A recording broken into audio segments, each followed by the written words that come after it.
Without further ado, Jay, I'm going to have you introduce our speaker for tonight.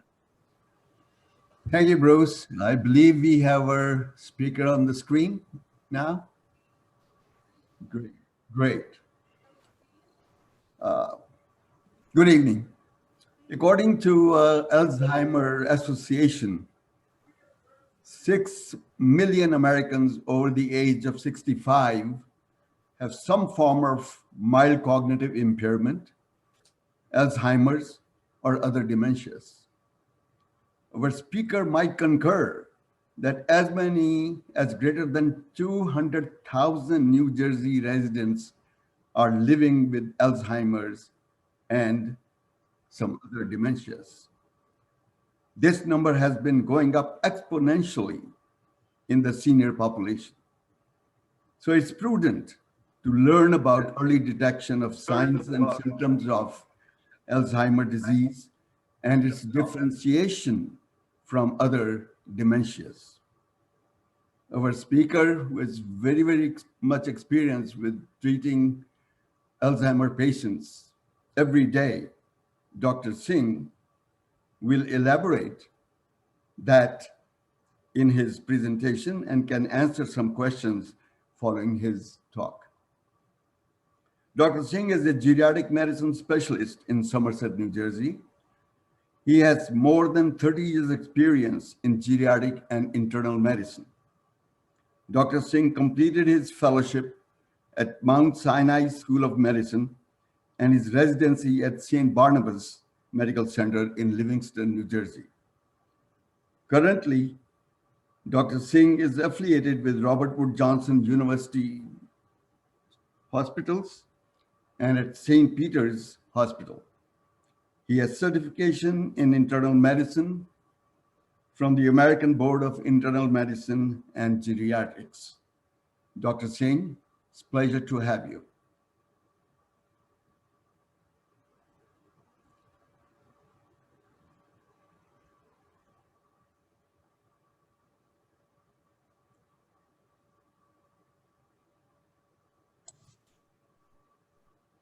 Can you hear me? Yes, I can hear you fine. Oh, great. Thank you. And welcome. Thanks for inviting me. It's very good to hear that you're having this series of talks about Alzheimer's. And one of the things on my mind was the resources available in the area. I'm happy that somebody's coming to talk about that next month, right? Yes. Yeah. That's correct. That's very good. So I will start as a general overview of dementia. There's a recording. Can you hear me? No? Yes. Yeah. Can I have a second slide?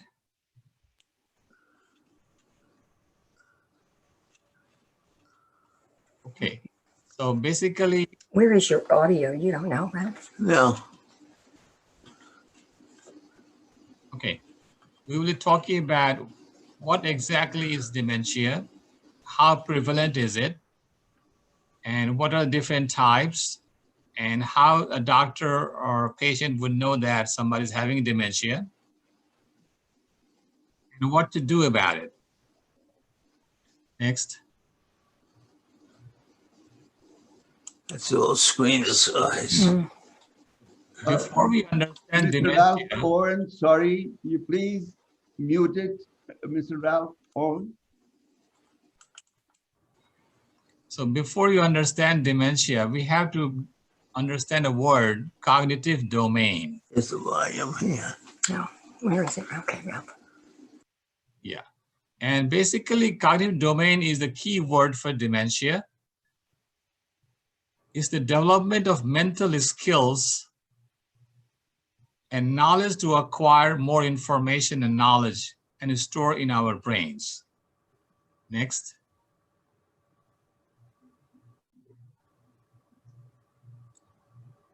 So the effort that we make to acquire the mental skills are thinking, reading, learning, remembering things, and then reasoning after we have that. And the skills that we develop with this effort is attention, executive function, memory, visuospatial function, and language. Once we have these two, they start working in conjunction together to process the new information presented to us in day-to-day life. And then we store this and retrieve when needed. So at this point, I would like to mention a comparison here of our brains to the computer system. And many of you have computers. You talk about the hard drive and random access memory and storing all this. Brain works the same way. Brain also has a random access memory.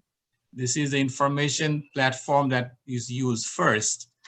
And then after processing, it is stored in a hard drive. Brain does exactly the same thing. So if your random access memory is crowded with unnecessary things, the processing will be delayed. So that's why we say that keep it clean, relax your brain so you can process this better. Okay, next slide.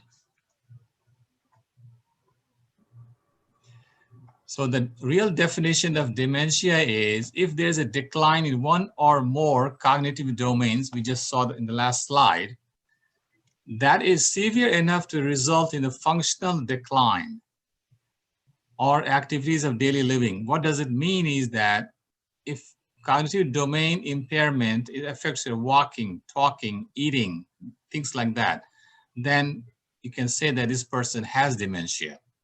This may also be presented as a deficit in behavior or changed behavior, feelings, and relations. Next slide. So look, we have two things to compare now.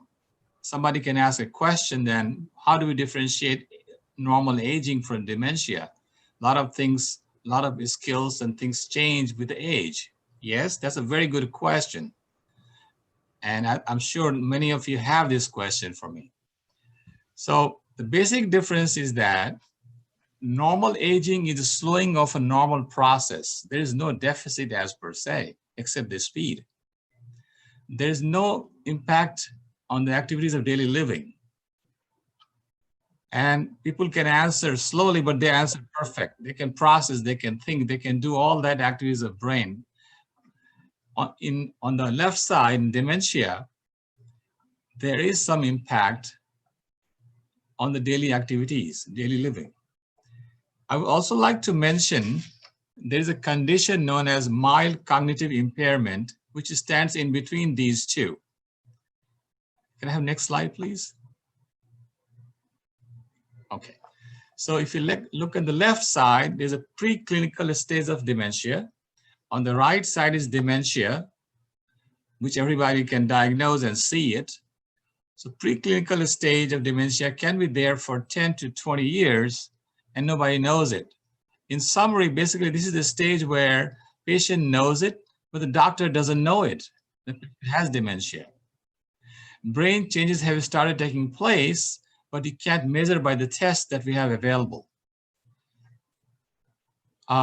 Dementia is on the other side, where in Alzheimer's case, you can live 8 to 10 years from there. In between, we have a new entity named as mild cognitive impairment. So how does it differ from dementia? Well, cognitive changes are of concern to individual and family. They will say that this person has lack of focus, is forgetful more and more. He misses the appointments, or he has trouble making decisions or planning something. And sometimes he's showing a poor judgment. So if you have these things, that's the time to discuss the issue with your doctor. Maybe he can pick up dementia early and intervene to delay the onset of advanced stage. And many times when you delay the onset of advanced stage, you're also delaying the death from dementia itself. So person can have dementia, but live long enough to die from something else, not from dementia, if you intervene early. Next slide, please. Okay, these are some of the demographics Dr. Sethi was saying. I totally agree. The numbers are climbing every day. At present, and this data is, I think, 3-4 years old, not most recent. There are 50 million people in the world with dementia, and it's likely to grow to likely to triple by 2050. At present, we are between 5 and 6 million cases in the US. There's a difference in the sex ratio. Women have more, 2-to-1 more ratio-wise, and the numbers are increasing. 10 million new cases every year. That's a huge number. And if you look at the dollars and cents, this is again 5-6 years old. $818 billion per year were spent on care of dementia globally, and it's likely to increase to $2 trillion, which was the amount of our last stimulus package. Huge amount. So I just mentioned a second ago that if we delay the onset of dementia, we can delay the deaths directly from dementia. Next slide, please. Can I move this picture to the right side? How do we do this? It's covering the slide here. Bruce, are you there? Can you help me do that? Move this. You have to do it by just dragging it out of the way. Oh, dragging it out. Okay, okay. Let me try that. Dragging it out. Or Oh, minimizing okay. it. Got it. Okay. Yes, I did. Okay. So different types of dementia. Dementia word is a big umbrella that covers many entities here. And as you can see, the biggest bubble here is Alzheimer's, 60 to 80%. Vascular dementia used to be number 2 in line up until recently, when the new name Lew Body Dementia has taken over the second place. Third is vascular. Fourth is frontotemporal dementia. And rest is others like Parkinson's, Huntington's disease, and anything else. In clinical practice, we do see mixed pictures very frequently, and most commonly the Alzheimer's along with vascular is a very common presentation. Next.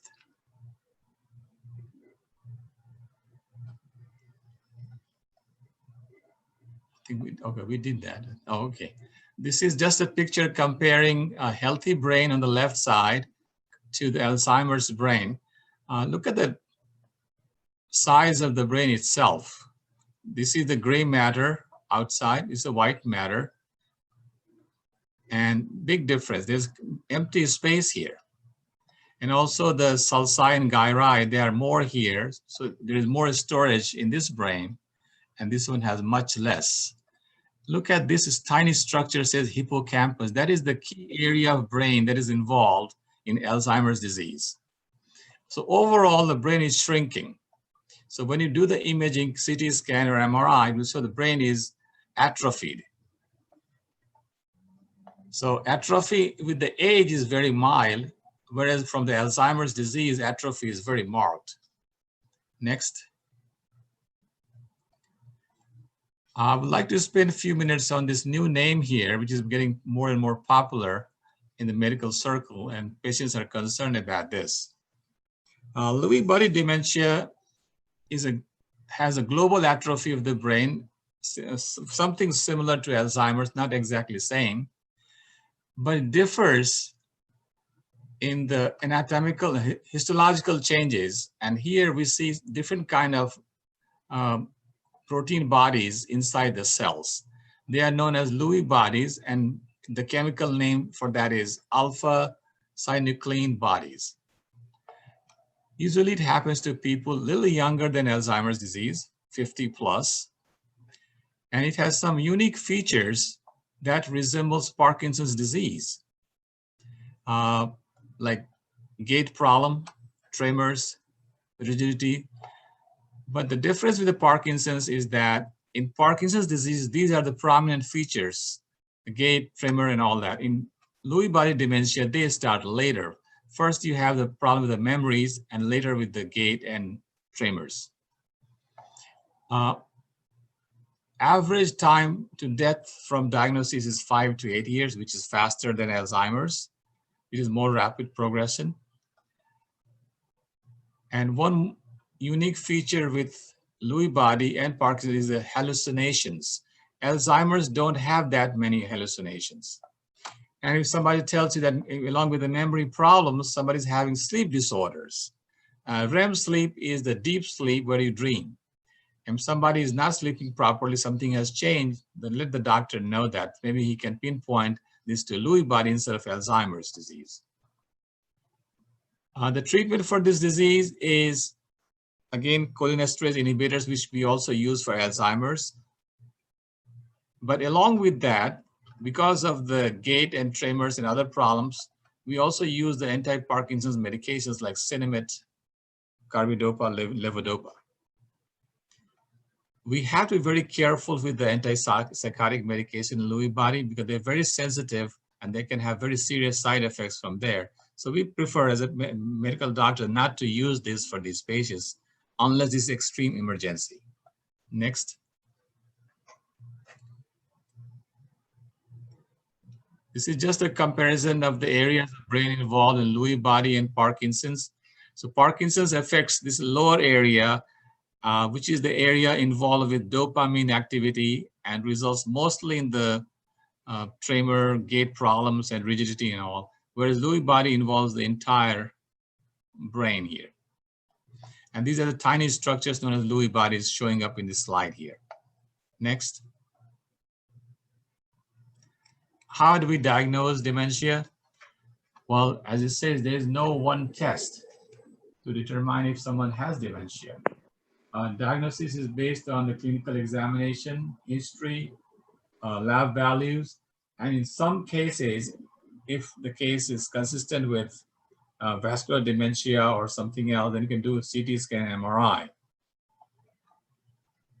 And if a trained geriatrician or trained internal medicine doctor who has seen many dementia patients does a proper diagnosis, the success rate is very high, almost 90% accuracy here. There's no need to do the CT scan and MRI on routine basis. So let's talk about the treatment and management. There are medications available for this condition, but I prefer to treat a patient with dementia without medicines first. And if we don't succeed, then only we go to the medications because the benefit from medicines is limited. And there is always a risk of side effects. One more thing is that all the medicines that we have for dementia, they do not reverse the course of dementia. What they do is just delay the decline. In other words, if somebody was going to have very severe dementia in 6 years, this medicine can delay it, make it 8 or 9 years. So that way the caregiver and the family gets more time to spend with a loved one home instead of putting them in nursing homes. But look at this. This is preferred way of treating a person with dementia, non-pharmacological intervention, except in emergencies when we can use the medications. Next slide, please. So I think we already read this one here. So let's go to next. So what is non-pharmacological intervention? Cognitive training, supportive training, and family education. In cognitive, most effective in mild to moderate cases. If the disease is severe, it doesn't work. You cannot interact with the patient. So some kind of interaction is must for this to be effective. Reality orientation. During your conversations with loved one who has memory problems, should always try to mention the information about orientation to place, person, date, all the things. Memory retraining, and the things that the patient remembers and knew before very well, talk about those things. Some kind of cognitive stimulation, more lights, supportive therapy, emotional support or psychotherapy can be done by professionals as well. And many daycare centers and nursing homes have arts and crafts and other therapies, like old movies. Sometimes bring them happiness. Family and caregiver education. This is very important because the compliance to medication and treatment also depends on what family is expecting. If a family comes with a person with dementia, asks for help, you prescribe a medication, and patient is not getting better. So 2 months down the road, 3 months down the road, he will come and say, Dr. Singh, you gave a medication, it's not working. His memory is going down anyway. Well, that's true, because only about 30 to 40% patients show slight improvement in memory and cognition for a few months, and then they join the course of decline. Of course, the decline is slower as compared to the decline without medication. So person has to know what to expect, what not to expect from medication. He may not see the benefits in the memory section or cognition, but he may see some benefits in the function. And then you have to ask questions, is he walking better now? Is he eating better now? Oh, yeah, he does it. So that's a gain. One big thing is the caregiver is stress, and you have to counsel the caregiver so we don't lose the battle here.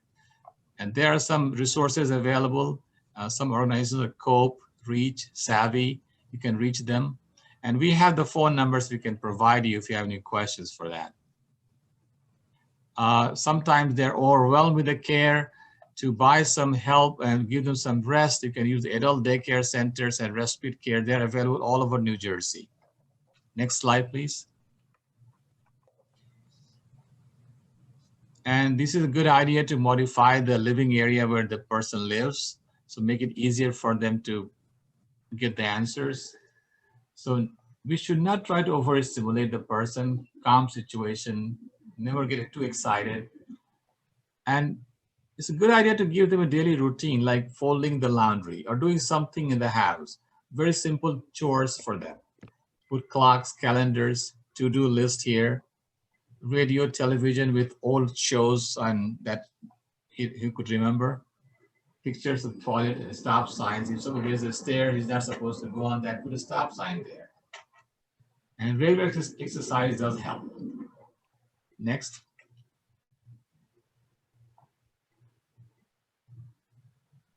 I think we talked about this. In the interest of time, we can skip this one. All right, let's go to next, yeah. There's one concept developing because every disease has immunotherapy these days. So people are asking questions. Do we have something for this memory problem? And so far the research is negative, showing no benefits. Next is antidepressant. Many times people who have dementia, they are also depressed because they know what's going on with them, they cannot express, or they're depressed because of something else. Or vice versa, a depressed person can look like a demented person. So that is a doctor's job to listen to the person and figure out whether we are dealing with real dementia or pseudo-dementia. Pseudo-dementia is a condition where a depressed person looks like demented person. His cognition is impaired because of depression. So in that case, there are certain tests that can differentiate that. Some other things here I put here, antioxidants, ginkgo, vitamin E, selegiline, omega-3. They do not show any benefit on the cognition part, but they do have benefit on the function. They slow down the functional decline. So this should be made clear to the patients and the caregivers that you can use them, but does not help the memory part much. Yes, function can go down slowly. Next. Oh, you're done? Oh. Okay, next. I think we did this one. While we're on this slide, one question came in on the chat about Sure. diet Mm-hmm. and the value of diet to impact to slow down the process. Nothing to slow down the process, but to avoid the cognition getting down, because if you use a lot of carbohydrates, suppose a lot of sugar, so that can give you brain fog and that can affect the dementia.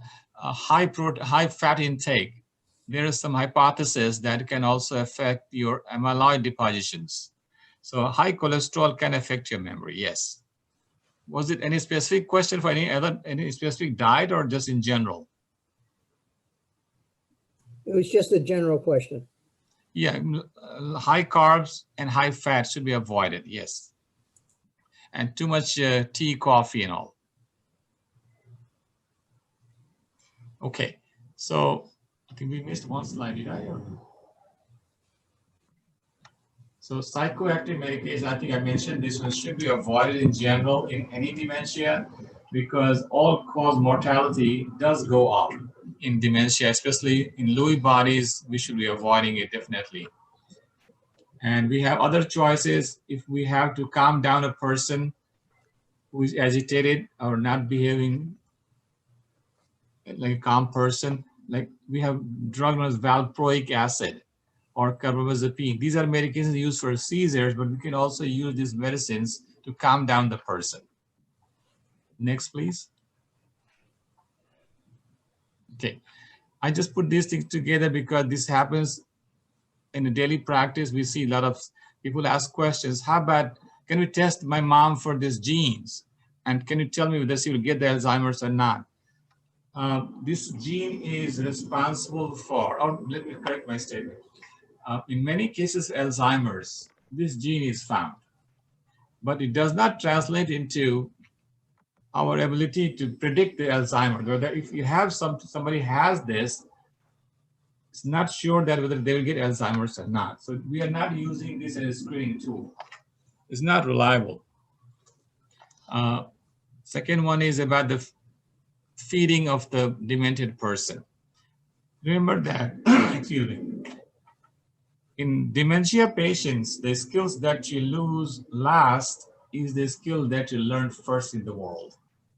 In other words, when the baby is born, baby knows how to suck on the breast, and then how to eat, then how to walk. So that same sequence is reversed for a dementia patient. So dementia patients forget the eating habit last, which means if somebody forgot to eat, then he's about to die very soon.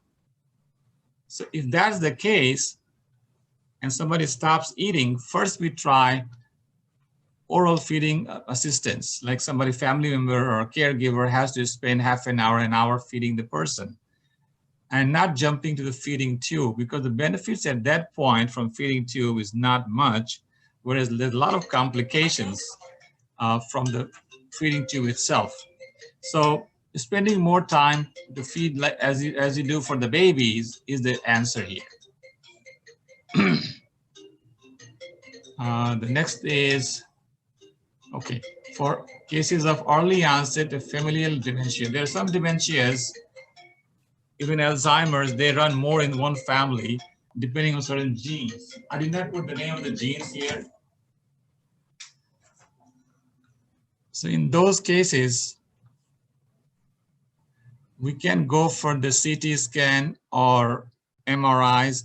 And in some cases, the PET scan is a test that tells you the metabolism of the blood flow to part of the brain. If that question needs to be answered, then we can do those tests. And at that point, the behavioral neurologist or general neurologist should be consulted. Next.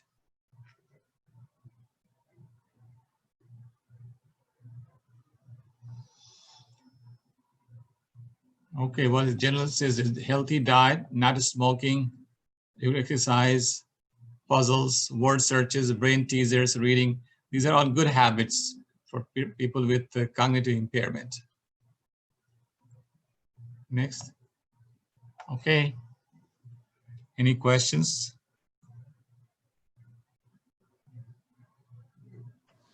On the chat, one of the people asks, are word findings, long pauses between thoughts, repetition of content indicators of normal aging or a cognitive disorder?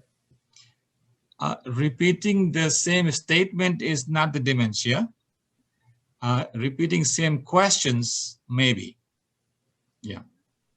So if somebody says, did I eat? Did I go there? Where is this? Where is this?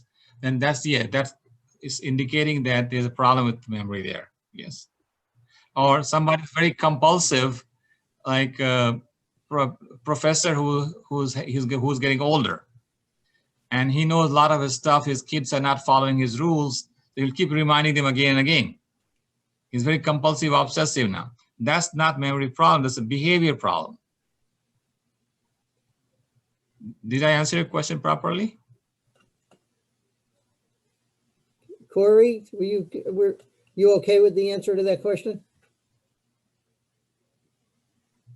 Yeah, Bruce, it's me, Stanley. Yeah. I see. Okay.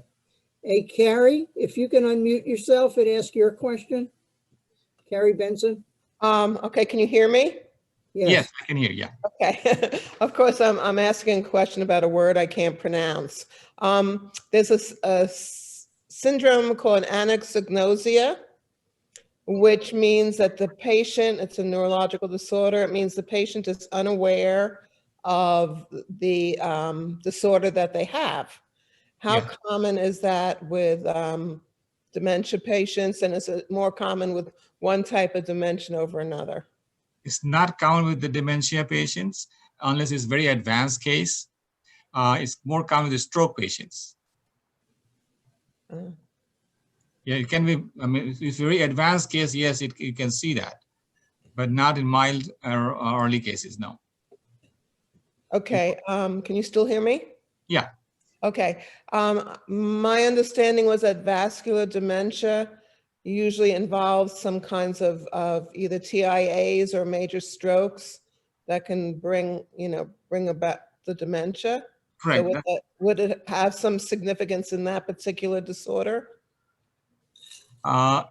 If it's significant, yes, you can see that. If that has affected a major part of the brain, then you can see that, yes. That's a good question. It's a very good question, very thoughtful. Thank you. Yeah. On the whiteboard, somebody has asked, where are we now compared to 10 years ago? Nowhere. No, cases are increasing because it's nobody's fault. It's our parents, baby boomers. After the World War II, a lot of people were born and they're getting older now. So the situation is worse right now, not better. Because people who are born between 46 and 64, they're getting older, and there's a huge bulge in population there. The number-wise, we are in worse shape. Resources-wise, we are doing okay.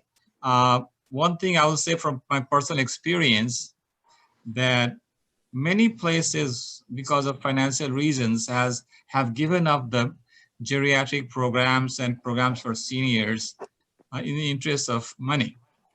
And my personal problem is that if I want to spend an hour with the patient, I'm not allowed to because it's financially not feasible. So I do it anyway, but if you work for somebody, they don't like it. So that's a problem. A question from Ron is there a cognitive benefit to exercising?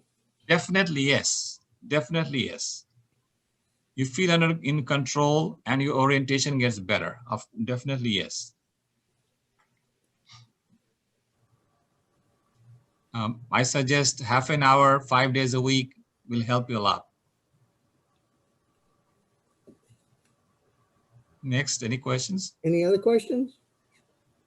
Yeah, Dr. Singh, you might have even, or somebody might have noticed that today, Eli Lilly, there was a big announcement that they have this beta amyloid is a protein that this drug can reduce the production of this protein, beta amyloid.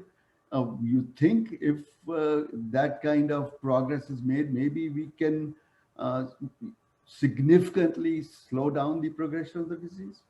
No, that sounds like a good idea, but problem is that when do we start that medicine? How do we know? How do we know that? Who needs that medicine, who doesn't? We have to do the brain biopsy, then we cannot do it. That's a problem. Well, isn't that usually how Lewy body is finally diagnosed, is through autopsy? That's correct. To confirm, no, there's enough clinical evidence for that. As I mentioned, that 90% time a trained neurologist or geriatrician diagnose it with accuracy without doing those things. But to confirm the diagnosis, you had to do biopsy, which is not possible. So in the case of amyloid, we will have to look at the history and the family history and eating habits, and then just start that medication. At that part, I don't think we know that yet, when to start, how much to give, and all that. I want to ask you something. What is a normal age you get this disease? What happens, the prevalence of this disease as you get older increases. Normal age is usually over 65. Let me say one more. Over age 60, every 5 years, the incidence doubles. And if you're 85 plus group, about 45% people who are 85 plus will get this disease, dementia, if you're 85 plus.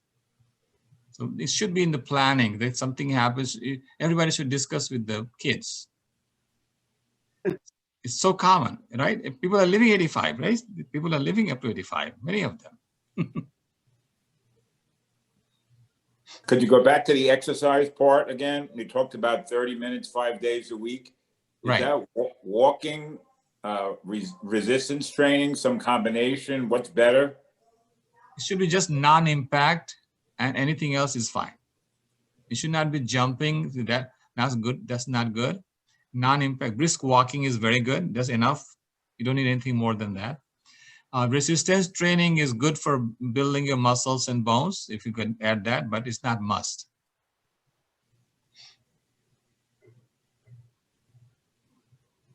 Are you doing some? Sure, try to.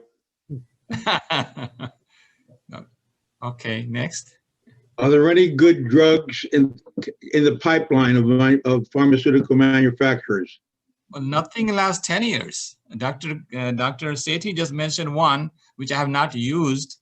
I don't think it's available or not, but theoretically, I'm saying that if I have that drug, I don't know when to start that, because amyloid or no amyloid, I will know only after a biopsy. Yeah. I don't have guidelines. Yeah. Huh? Lily just reported they have completed phase 2 study. So they are putting into phase 3 large clinical trial.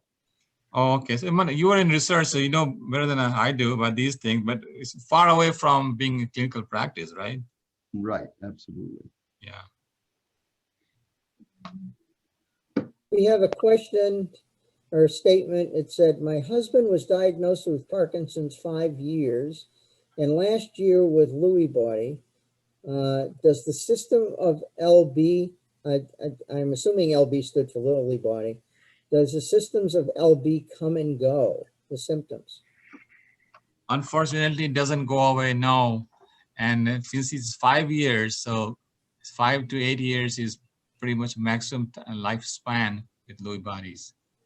How's he doing, by the way? How is he doing? Do we know how is the patient doing right now?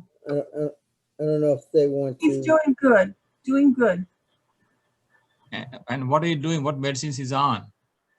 He's on the Parkinson medicine, Sinai, and he's oh my goodness, I don't have it in front of me. Yes, I do. He's on Remron. Okay. And lamotrigine. Mm-hmm. He's been on that for a long time. And he just started another, they just increased the Remron because he was having problems with sleeping in that. I see. Is he walking and talking or no? Yes, yes. Oh, good, good. He has good days and bad days, but yes, he is. How was the course? He was in a wheelchair for over a year, and okay. He's out of that now. So good. It's good to know. But it was my understanding that with the Lewy body, some of the symptoms could come and then get severe and then kind of drop off and get. Yes. That can happen. Sorry, I misunderstood your question. Okay. Symptoms can get better and worse. That's true, but doesn't go away. No. No, it doesn't go away. Okay, no. I understand. All right, thank you. I misunderstood your question, yes. Yes, thank you very much. You're welcome. Another question we have is, do PET scans show amyloid plaque? No, they don't. They're not used for that purpose. PET scan has a different purpose. If you're comparing the metabolism or sugar intake by one part of brain to other, then it helps. More like localization of the problem, which part of the brain is affected. In that case, it may help you. It will tell you in general that this part has less blood supply, this part has more, but does not tell you it's amyloid or not. There are other imaging techniques that you can pick up the amyloid. Question has to do with alcohol as a contributing factor. Alcohol in excess is, yes, it does contribute to memory problems. With direct alcohol insult and also indirectly through changes consistent with Alzheimer's. But it has also direct effect on the brain as well. Meditation and yoga. Can you comment on that? Very good. It's a good question because remember I said stimulation, but not overstimulation. So that trains a person to be calm. This is a technique of relaxation. What basically yoga does is, besides the exercise part, it allows the person to focus on one thing. So better focus and how to cut the noise from the brain. In other words, remember I said random access memory. If that gets crowded with unnecessary thoughts and information, the memory slows down. Yoga is one technique where you can drop the unnecessary things from that and keep your mind clean. Did I answer your question?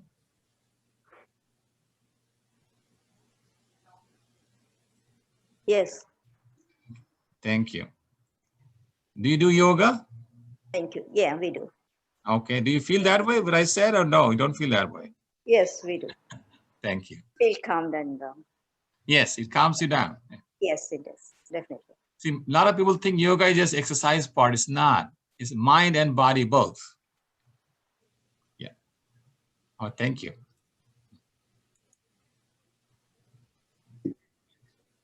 Any more questions? Does meditation help? Definitely, yes, yes. It's part of yoga. Okay.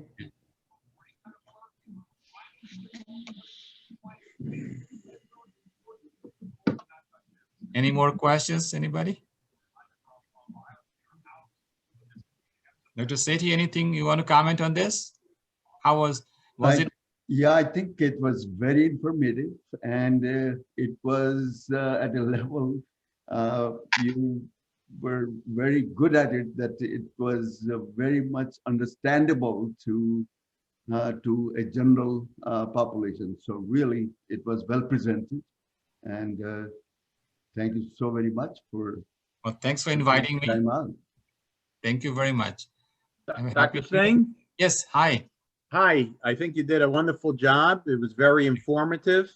And thank you for making it not medical English, but regular English. I tried. Yes, that was a difficult part. I tried.